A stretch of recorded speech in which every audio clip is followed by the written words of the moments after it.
Between the 15th and 19th centuries, a horrific chapter in human history unfolded. Millions of Africans were captured, chained, and forced across the Atlantic Ocean. This was the transatlantic slave trade. It wasn't just about stealing their labor. It was a systematic attempt to erase their very identity. Names were stolen and replaced, languages were forbidden, sacred traditions were brutally punished. The goal was to break their spirits, to sever every tie to their homeland.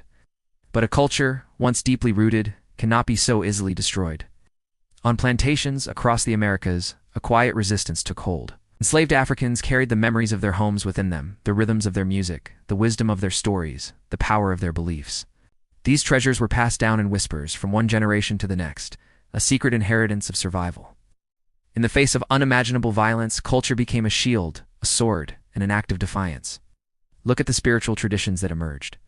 African beliefs didn't disappear. It blended with Christianity, giving birth to powerful new faiths like Voodoo in Haiti, Santeria in Cuba, and Candomblé in Brazil. When words were forbidden, drums spoke a language of their own. The calandre response patterns and songs echoed the voices of West and Central Africa, carrying messages of sorrow, hope, and community. This cultural heartbeat gave rise to entirely new forms of music.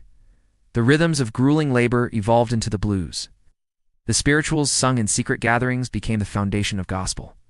From these roots, a musical revolution grew. African beats are the soul of jazz, the pulse of samba, the groove of reggae, and the foundation of hip-hop sounds that now resonate in every corner of the globe. The legacy also lives on in the food we eat. Enslaved Africans brought invaluable agricultural knowledge with them. Techniques for cultivating rice and staple crops like okra, yams, and black-eyed peas became the bedrock of what we now know as Southern and Caribbean cuisine. They literally fed the nations that enslaved them, leaving an indelible mark on the dinner table. Stories, too, became vessels of hope.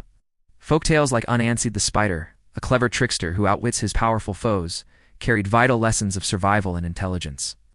Languages evolved into vibrant creoles, weaving African words and grammar into new patterns of speech. And even when families were torn apart, new bonds of kinship and community were forged, creating networks of care and support.